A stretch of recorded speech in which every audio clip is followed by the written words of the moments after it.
Sasagot daw? Yes, please. Hindi po kayang sagutin. Kailangan po natin ng definition ng fake news. Kasi po, merong fake news na time-bound. Totoo ngayon, bukas hindi na totoo. Katulad ni Galileo na nagsabi na heliocentric ang Excuse me, Mr. Chair. solar system. Madam, please Opo. indulge me. Ano po yung unang statement ninyo? Baka po para magkaintindihan ay i-define po natin kung ano ang fake news. Yung sumunod na statement. Kasi minsan po, ang tinatawag na fake news ay time-bound. Posibleng totoo ngayon, bukas hindi na totoo. Katulad nga po ng heliocentric versus the geocentric solar system. Naparusahan po si Galileo. Pero 600 years later, nag-apologize ang simbahan. Dahil totoo pala siya.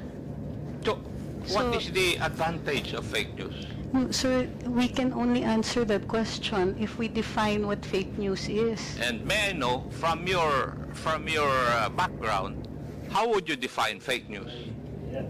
Sir, that's one of my problems with the proposed legislation, is that it is very difficult to pin down a definition for fake news. May I know, Marami may I po know ang what binasa. proposed legislation are you talking about? Sir, Representative Ace Barber says that he proposes regulation, a regulatory framework for social media to combat fake news. And therefore, we have to define what fake news is. So in other words, as far as this representation is concerned, wala pa akong nababasa na proposal because the proposed bill regarding fake news will come out after this hearing. Yes, sir, but you're already asking us questions on fake news. Yes, kaya nga, kasi that is why we're holding this para magkaroon po kami ng clearer understanding kung bakit ano ang fake news, ano yung ill effects ng fake news, ano ang advantages. That's why I'm asking, ano ba ang advantage ng fake news? Para we can balance it. Sir, like I said, if we can have a working definition of what you call fake news, for instance, is clickbait first fake news? Fake yung headline pero nasa body naman yung katotohanan. What about sarcasm, sir? Kasama po ba siya sa fake news? Paano kung jokes? Fake news din po ba yun? Gusto ko lang malaman para alam ko kung paparusahan niyo po kami, alam namin kung ano yung ginawa naming mali. Wala pang mali kasi wala pa kayong pinaviolate na ba except yung cybercrime law. Di po ba? Opo. And the other criminal laws which are controlling insofar as this issue is concerned. Di po ba? Andiyan na rin po ako, pero para naiintindihan ko po na ito ay inquiry in aid of legislation. At pinuntirya na po ng mga kinatawan dito na may problema tayo sa fake news dahil nakakapanira. Pero sir, we're pointing out a wrong, but we don't know yet how we're going to define the wrong. And it is a basic tenet sa atin sa Ligang Batas na bahagi po ng bago maggawa ng regulasyon ay may notice tayo kung ano yung masama.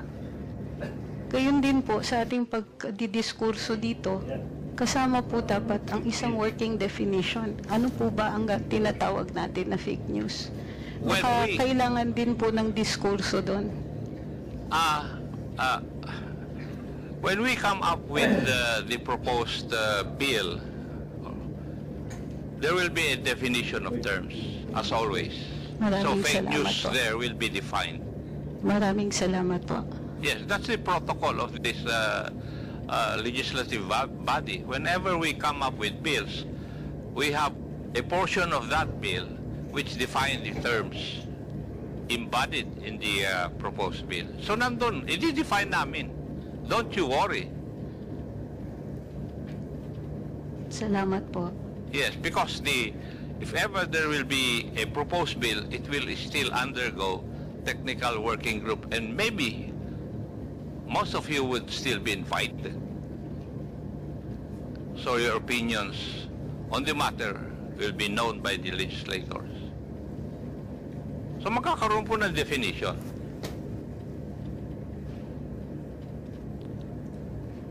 Would that allay your fears, Madam Angeles? Yes, sir. Pero sana, ano lang po, ang request lang po, naiintindihan ko po na nagagalit kayo dun sa ibang napopost ng mga kasamahan ko. Hindi po ako nagagalit, Madam Angeles. Kasi ang nagsasabi lang sa akin, yung mga anak ko, kung binabanatan po ako. Sila po ang mahilig magbasa. Ako, I'm too old already to read all those things. Naiintindihan ko po, sir. Pasensya na po kasi bahagi rin po ng pagde-develop ng ating komunikasyon at yung bagong teknolohiya na tinatawag nating social media. Pati po yung values nagde-develop din. Sana naiintindihan din po ninyo na bahagi din po ito ng kahit anong pagbabagong nangyayari. So, Yeah, pero kung yung means na pagbabago ay labag po sa batas, tama po ba yun? Attorney? Sir po, pakiulit po. Kung yung pagbabago na sinasabi po ninyo, kasama sa pagbabago, ay kung labag naman po sa batas. Kasama po sa batas? Hindi, O labag po sa batas. At Sir, nakakasama doon sa mga citizens ng country na ito. Tama Sir, po ba yun? Sir, maliwanag naman po pag may paglalabag sa batas na kailangan itong parusahan. Sa tingin po Pero, ninyo, sa opo. experience po nyo, kayo po ang kasama dyan sa business na yan. Wala po bang paglalabag sa batas na nangyayari ngayon? Wala po naman din akong sinasabi na walang paglalabag. Hindi, tinatanong ko nga po kayo. Hindi ko naman sinasabi na sinabi ninyo Binabato mo sa akin yung katanungan ko Kayo po ang nagpa-practice nito. Sir, Nababasa po ninyo yung mga blogs ng iba. Wala po ba, sa tingin ninyo, wala pong paglalabag sa batas? Sir, kung sa fake news, Hindi, sagutin niyo iba-iba po pong muna level. yung tanong ko. Sir, may mga nakikita ko, yung iba ay libel, mayroon pong iba na dahil hindi po nila naiintindihan, mayroon posibleng mga unlawful utterances. Pero covered nga po siya ng batas.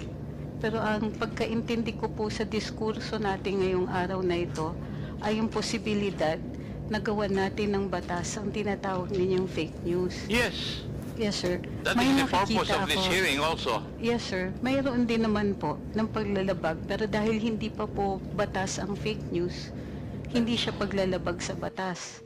Gayon pa man, naiintindihan ko, mayroong nasasaktan, mayroong nadadamage. At yun po dapat yata ang pinupuntirya natin. Yung may masasaktan, yung may damage, at yung may mali siya. Kung titignan po natin ang batas, lahat po ng limitasyon sa kalayaan magsalita at magpahayag ay ukol doon sa mga may masasaktan, katulad ng bayan o kaya individual, o mayroong malaking possibility ng kaguluhan. At ginagawa ito ng may mali siya. So kung ito pong mga elemento na to ay present doon sa pagpapahayag ng fake news, definitely, sir, mayroon pong nangyayari niya ngayon. Noted po. Maraming I agree salamat with you po. also on that point. Thank you. Mr. Chair, may I go to BIR? Thank you, Mr. Chair. It's too late already in the day. My substantive or substantial questions will be asked in the next hearing. Pero meron lang po akong i-clarify. May I ask from Madam Kiambao Reyes? Is Your she Honor? still around? Yes, Your Honor. Yes, thank you. A perusal of your blogs. Palagi mong